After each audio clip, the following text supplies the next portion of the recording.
Patrick is being arrested here outside.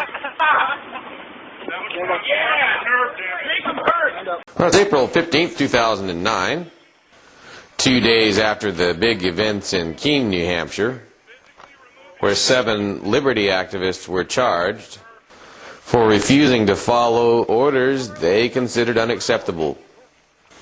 This went down in the lobby of Keene District Court after authorities ordered a Keene videographer to stop recording, and he refused to comply. When they arrested him, other activists refused to leave the scene. 4 of them were arrested, and 2 more were issued summonses. Lumpy, what are they arresting you for? What law did you break, Lumpy? Being arrested here for allegedly... Well, there they are, coming from HempFest, the HempFest squad. Well, at roughly 1 p.m., we began arriving in the downstairs area below Keene District Court. And I remember Sam, the man who was arrested, I remember him walking in the front door with his camera. He was the first one to be arrested, you know, that day. And I guess by way of background, I should mention that the whole reason we were at Keene District Court was because I had an arraignment for attempting to videotape in the courtroom. I'm going to ask you to put it down for me. I'm going to respectfully decline. They never let me all the way to the courtroom. I got arrested in the lobby trying to get into the courtroom to videotape an arraignment. You should be ashamed. I was glad to see him. If you see here some of this, the video I have of him being in the lobby right before his arrest. But I didn't know he was about to get arrested, so I didn't really give him as much special attention as maybe I should have. He indicated that the judge's, the so-called order in the lobby that said you couldn't videotape there was not signed by the judge, so he didn't consider it at all binding. And he planned to go up there and argue that and just not turn off the camera. I don't know if you can see her in the pictures or not, but he carries a much more valuable camera than I do. Anyway, at roughly 1:15 or 1:20, a few minutes before the arraignment, we headed up the stairs to Keene District Court, and we ran into a problem that I should warn the rest of you about. Keene, the building does not have a restroom on the first floor. There's a restroom on the second floor, but you're basically sort of like in the thick of it when you get to the restroom, because that's where all the bailiffs sort of right in that area, they sort of start showing interest in you, and everything begins as soon as you get on the second floor. So it's maybe a better idea when you arrive at Keene District Court to, find a restroom to use on your way there. Or maybe to pop upstairs, use the restroom, come back down, and then join the group. Because if you're going upstairs, anyway, what happened to me is as we got to the top of the stairs, I'm like, man, I really got to take a leak. So I head to the restroom. I missed what happened next, or part of it. I come back out, and I'm not really seeing too much unusual commotion. Maybe there was some.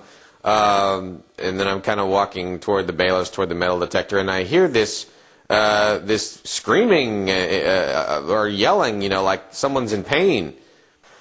And it's coming from another room. And so I walk over to the room, and I see authorities, like pulling this man up off the ground, and I don't know, something like that. And I thought it was just someone who happened to be there, I don't know, just some suspect unrelated to us. And I started yelling through the door, not because I was angry, but just because you can't hear through a door unless you raise your voice a little bit. And I said, something to the effect of, hey, stop hurting that guy. Of course, let's get you in here. We'll get you screened in. We'll get you going. You think that hurts? You're filming? Somebody? Hey, leave that guy alone! What's going on? Let me just open up the door. Just step back for a second. Will you please make sure that he's safe in there? Don't hurt him! Will you please make sure you're not hurting him? Now, at this point, there really weren't very many visible law enforcement people around the court. They didn't handle it the same way they handled my civil disobedience when they had sort of a lot of police. It was just what appeared to be a relatively normal police presence. And Anyway, so a couple of the bailiffs kind of uneasily started kind of edging my way, and Lance, I think, was there. Yeah, Lance was there. He's the one you see in this video, a very polite government official. And Kurt wants to go in and see what's going on in there. Lance opens the door and lets him in. And I was kind of worried that maybe they were doing that just to arrest him or something, but I said, thanks, Lance. And so he gets in there to kind of observe how they're treating Sam. It turns out to be Sam. Do I need to... He's still screaming. Still here? Will somebody please let us in, or are you going to just remain silent and not help somebody? Don't you hear his screaming? He's in custody of the police. Don't you hear him? I'm not screaming, but I'll tell you what, I sure could. And you should be too, if you had any heart or cold lungs here. It's not just a suspect. It's our friend Sam. He's just been arrested for videotaping, and I didn't know it. But anyway, so Kurt's in there, and he wants to observe the situation. Well, he lasts about 7 seconds in that room. They kick him right back out, the people who are in there. Well, roughly around this time, somebody says to the bailiffs that they're a bunch of effing fascists. And I remember turning around and saying, you shouldn't call people names. A couple folks seem to be raising their voices and kind of waving their arms around. I guess I should say raising their voices and or waving their arms around. For some reason, which I think I determined later, the bailiffs seem eager to get me into that courtroom as soon as possible and get this arraignment started as soon as possible, even though it's really not quite 1:30 yet. And at that point, I make a mistake. I eagerly approach the metal detector and become the first person to go into the courtroom. We'll pick up the story of what happens inside there shortly in the next Ridley Report, or one of the next Ridley Reports. So, it's Dave Ridley signing off for RidleyReport.com this April 15th, reporting on the events of April 13th. Keene, New Hampshire, the capital of libertarian civil disobedience.